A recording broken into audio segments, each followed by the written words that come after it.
Deathclaws are one of the scariest creatures to roam the Commonwealth, with large health pools, massive damage they can deal, and the ability to somehow hide in plain sight and strike at you when you least expect it.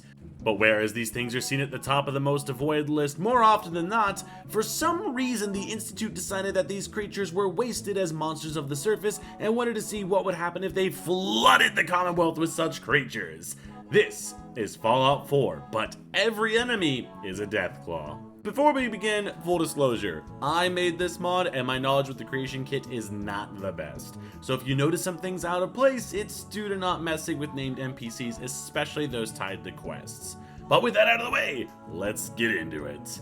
Like with all runs that have come before and will come after it, I started by making my character, and damn if this doesn't look like the perfect protagonist to be dangled in front of hungry man-eating super lizards. And what stats did this stud of the Commonwealth have? A 10 in endurance, 10 in agility, 3 in luck, and 2 in charisma. The perfect mix of running away from my problems and not being able to solve the ones that I stay and deal with. Now with the world ending, I did my part to earn my Husband of the Year award, and watched what happens when the cereal had finally gone bad. But bad cereal is nothing when the reptilians have taken over the world. With a mere stick and a dream, I began my escape from the vault, and while going toe-to-toe with these mobilized killing machines wasn't an option, Yeah, boy. breaking their ankles and slamming doors in their faces would be my ticket out of here. But where this may have worked for radroaches, these lusty Argonians were so dummy thick that running past them usually ended in me nearly reaching the COC plane. This is ground control to Major Tom. With the site of the Overseer's office being that of a distant memory, I somehow used the skills I didn't have to push my way through one of the final opening Deathclaws. Except when the door didn't close. The only option I had was to hide in the bathroom and let this whole thing blow over. So with the coast clear, the only thing I had left to do was close the door. You're a liar! This is rigged! This is rigged! With the Deathclaws now able to use the power of Jedi mind tricks, I realized that leaving this glorified science experiment would prove harder than a type 2 diabetic staring at deep-fried butter. But even with a couple of reptilian serial ticklers, I was determined to at least make it back to the underground Oval Office. Only for a new dilemma to arise. See, up until this point, I had been running from 2 to 3 Deathclaws at the same time.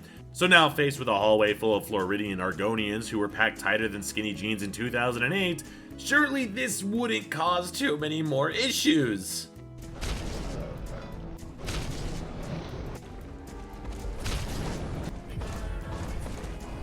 Oh, okay, wait. Oh, wait, no! Oh my god, wait. I'm not dead though. Where am I going?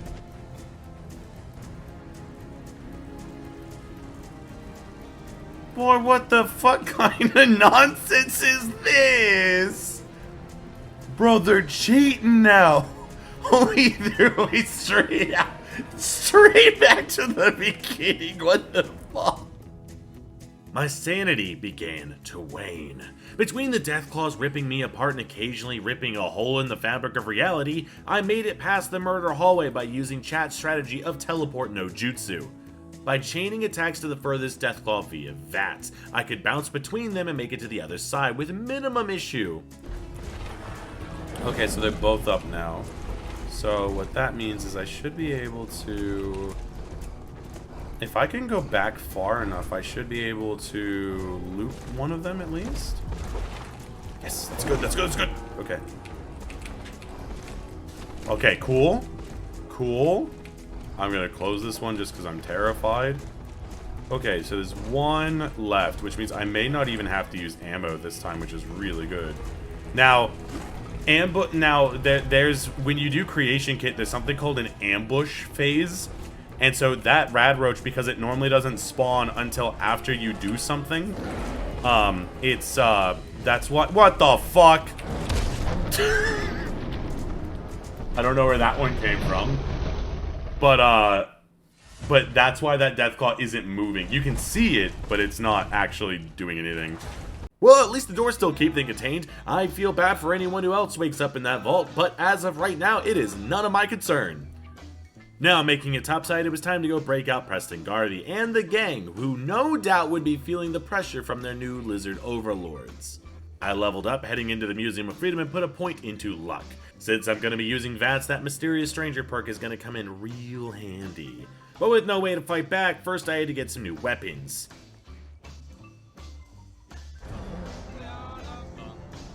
However, after finally making the jump and even grabbing the minigun power armor wombo combo from the roof, fighting the Deathclaws outside wasn't a possibility. But inside, that's a different story.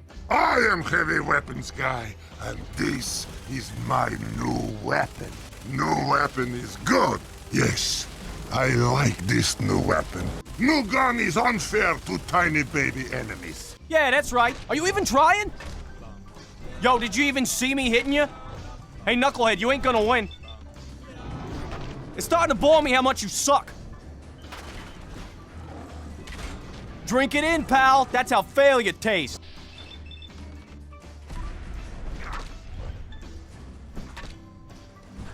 Look at this. Just caved in your skull. My bat's still dry. No clumps of hair, nothing. Making it to Preston, I told him that while I freed him from the Deathclaws inside, he was gonna have to sit tight while I went and got help. Trust me, Preston, if I can't kill them, there's no way you're gonna be able to do it. So with the next step being to acquire weapons of mass destruction, I tried to defuse the situation between Wolfgang and Trudy for some easy cash. But apparently, Wolfgang didn't like my fit, which meant, as usual, a path of violence was left in my wake. Not by me or anything, but more like I was just here. Oh, alright, I did a little work. But whereas I made sure to keep the streets of the Commonwealth safe, there was no helping Dan's. Homie was being passed around like a rag doll, and I didn't have any form of fighting power to stave off the multiple waves. I did hit level 4 and finally could take the mysterious stranger perk, but that guy must have been on vacation because no such help ever came. With no chance of saving Dan's and continuing to run away in search of non-scaling endeavors, my travels landed me at Diamond City, and while I got to skip Piper's opening dialogue, it came at the cost of one of the poor security guards. To honor him, I shall wear his armor. It only seems fitting.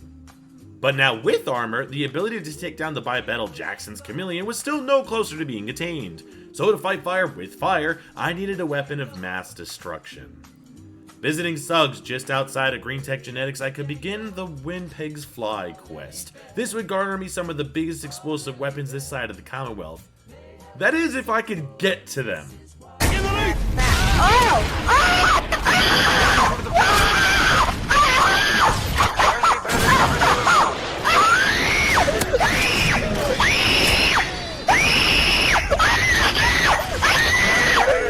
Seeing that I would have to track down Marvin, the end was nigh, and while I may have gotten blown up more times than I'd like to admit, I grabbed the schematics and headed back to Suggs, earning the penetrating Chinese grenade launcher, a fantastic weapon that has proved its useful more times than not. But how does it stand up to Deathclaws, you may ask?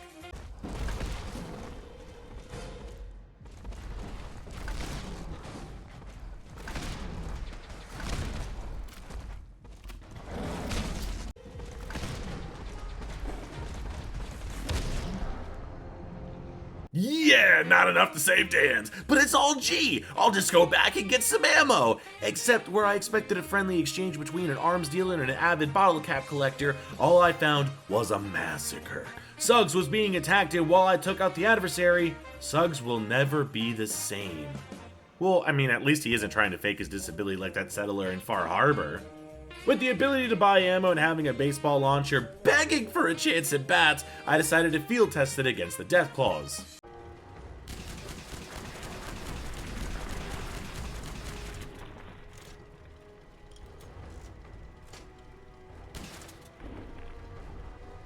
Look, even with the infinite ammo this thing can produce, the damage is pitiful. Not to mention the fact that the mysterious stranger would still rather ignore my calls than help a homie out. So instead, it was time for plan B. Explosives always save the day, but only as long as you're on the ground. Which caused issues because Dan's decided to climb a building and couldn't figure out how to get down. Without any fire department to call on to free our favorite Buzz Lightyear cosplayer, I made my way back to Concord to break the Minutemen out of their predicament. Oh fuck, no! Oh my god! I thought I could bob and weave. Wait, what the fuck? Oh my god, no! Ah! Now with Preston saved, the long road to rebuilding the Minutemen could commence. Mainly because I hate the railroad. The Institute is the reason we're in this mess, and Dan's is doing his best help me step bro I'm stuck routine. Now, heading out to Ten Pines Bluff is normally a walk in the park, but when you add a horde of Deathclaws whose only 2 brain cells fire kill and eat commands, you're gonna have a bad time. However, as I would soon find out, this didn't apply to all Deathclaws. For once in this entire run, I had found an ally. In all of this hostility and violence, there was a shining beacon of hope among motherfuck! Making my way to Corvega at the request of Ten Pines Bluff, it was clear Jared had also mistaken Deathclaw passiveness with friendliness. Because as soon as I walked into the building, homie was dead. I pushed my way through the Deathclaws amongst more than just my own explosions and found this! What the hell happened to this man? Where are your clothes? With the mysterious of Jared's missing pants still fresh in my mind, it was obvious the Deathclaws would stop at nothing to get their way. Like when I tried to take back the Starlight Drive-In. I was swarmed and reduced to hanging out on the roof. No problem, you might say. Well, I thought that too. So when only one Deathclaw was left in a crumbled heap begging to be put out of its misery, I decided to remind it who was in charge. How does it feel to not have any legs, Deathclaw? How does it feel to not have any legs? Oh, you poor thing. If only...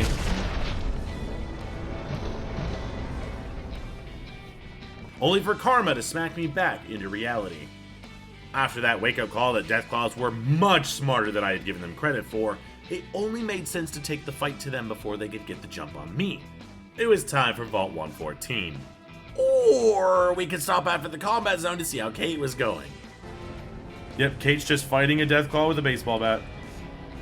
And she got thrown into the ceiling.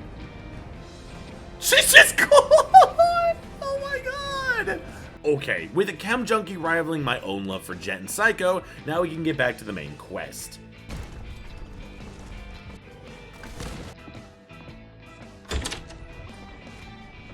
What in the actual fuck? Man, you are one pathetic loser.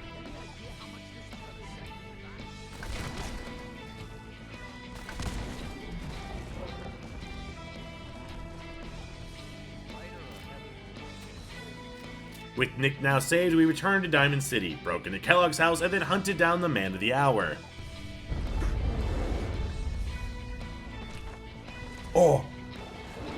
Oh. Oh, yes. Oh my god, he's dead. Huh. Looks like my work here is done. Now all that's left to do is head to Good Neighbor with its new neighborhood watch regiment and go through Memory Lane, which went about as well as you'd expect it to. Oh, fuck. Kellogg, you can't tell. Oh.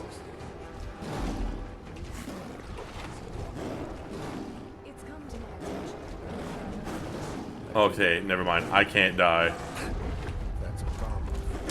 Wait, no, I took damage. Oh no! I took damage! Wait, where's the fucking door? Go! Finding out about Virgil and the Glowing Sea, I was eagerly awaiting the run through hell and back. But sadly, that was just a dream that would never come to fruition. Even with every enemy in the game being turned into a Deathclaw, no one wanted to fight me. I even made it to Virgil's house without taking damage. How many Glowing Sea trips can have that said about them? But for how disappointing the trek may have been, the destination was worth it. Look! A baby Deathclaw! Such a precious tiny little thing, but as they say, the smaller the Deathclaw, the larger the attitude. Can you shut the fuck up? Now time for Green Tech Genetics. I was able to pass by most Deathclaws with the same way an arachnophone deals with the big spider. Just shoot down the hallway and hope for the best. That actually means this upstairs section would be...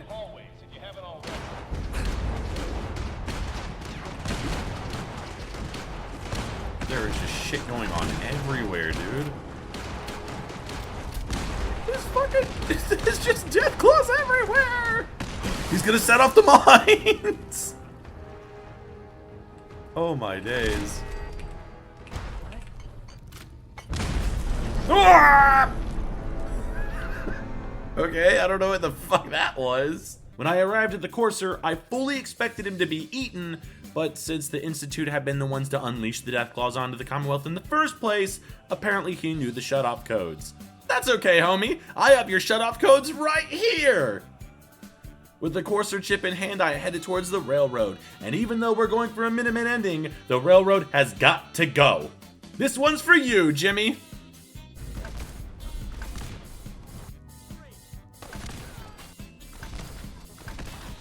Right, since the worst faction of the game is now destroyed, I made my way back to Virgil to pick up the teleporter schematics and return to Sanctuary for a well-earned rest. Yeah, somehow I don't think I'm getting that one. Well, good luck, Preston.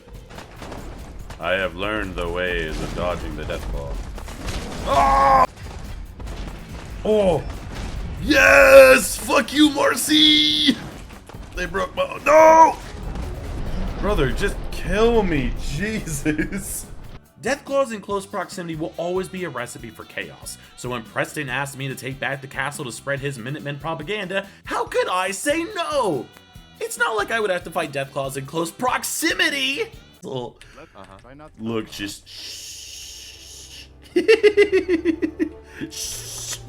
What do you mean, big-ass scary lizard? There's nothing over there.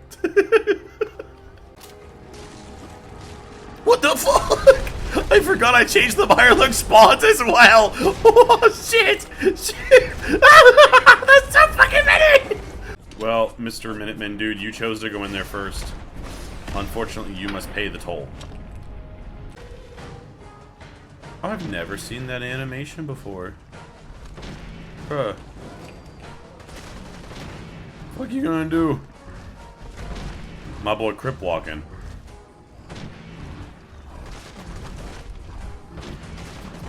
Okay, he can still smack.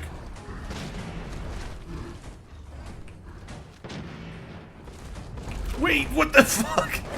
Hold on, wait.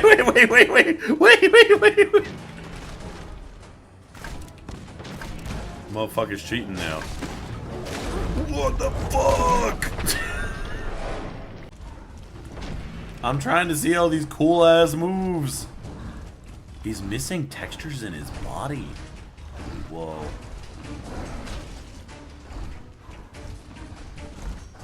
What? Wait a second! Whee! The Deathclaw Queen looks a lot like more annoyed to be here than actually intimidating. I wonder something. Could I use the power of the Minutemen to come help me? Is that possible? What do you guys think?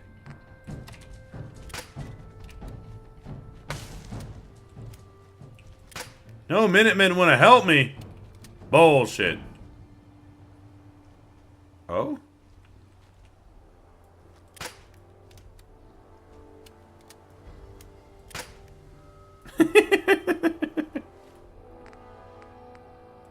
That's so anticlimactic. I mean... What? Did she just die from a migraine?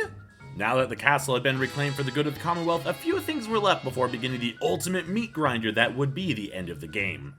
First, I had to go purchase McCready, who was being interrogated by a man with no clothes.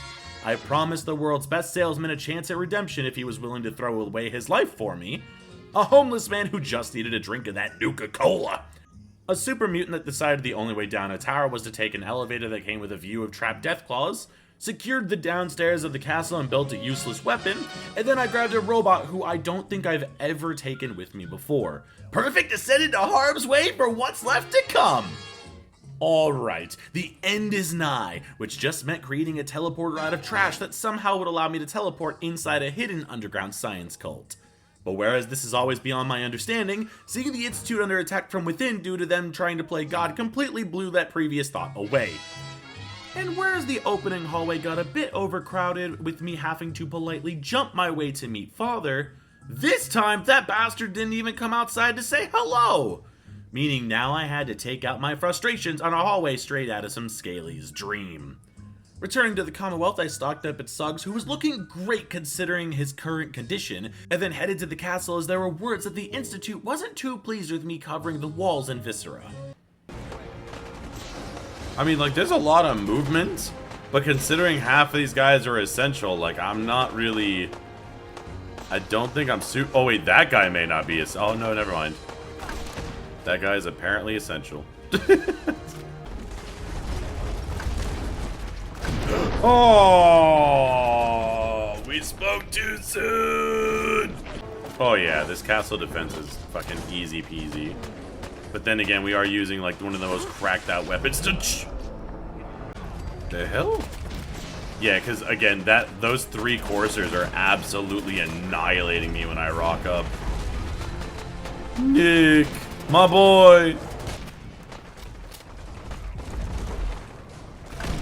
Oh my god, it's so insane, I'm blowing myself up!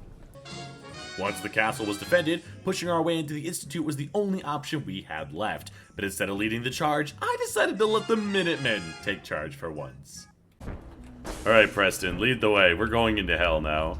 Oh my god, you guys are packing fucking heat! Why did that Deathclaw die? It had like max health. Oh dear. Oh dear. Okay. Call it back up! Wait, why are you essential? What the hell? Since when are these guys essential? Oh, wait. Definitely not essential! Oh, oh. Oh! Oh! Oh, wow. They're just, it's nothing but, it's just a meat grinder. Yeah, look! I mean, he punched it in the face! Oh my god, this guy's insane! Well, good luck, buddy. That's a pissed off gorilla you just freed. That is a full-size Deathclaw. Oh, alright, that guy's dead. We've come too far for this to be how it ends. Alright, men. Guard yourself. I'm staying back here with you. You seem to know exactly what's up, dude. Yeah, I don't want to go out there. That shit's scary, brother. Why don't we just send the goon squad out there? Alright, lads. Good luck. Oh, no. Oh, no. No, buddy. You ain't got no arms. Where the hell do you think you're going? Oh, he's still alive. Wow. Now, you might be thinking to yourself, how did Father feel about all of this? Well, for some reason, he just decided to take the time and flaunt that even if I stopped his experiments today, the Deathclaws had already made their way into the rest of the United States, meaning he had already won. Damn, he's got a good point. Guess I'll just blow up the base while I'm here. Oh, he's still alive. Dude, nice. Oh, they killed Ahab. Oh, that's fucked. I hate this game. Oh! Don't come up here. You'll regret it. Or I'll regret it. Someone's gonna regret it. Oh my god, what the fuck? What are you made of? Go away. Now setting the reactor to the blow, the only thing left to do was yell at a cheap Timu replacement of my son and watch as I doomed him and the entire organization he sided with to the same fate those innocent contract-hired engineers did on the Death Star. This was beyond fun, with the constant feeling of being chased down as a new chew toy or blowing myself up in the worst example of self-defense. If you enjoyed this, make sure to let me know and I'll keep them coming. I want to give a massive shout out to the patrons over on Patreon, the channel members, and the homies who attended these streams. Your continued support allows me to make these types of videos, and I cannot thank you enough. Before we go, thank you, the viewer, for watching up to this point. Have an amazing day like you deserve, and as always, I've been Chris from Crisis Gaming, and I'll see you on the next one.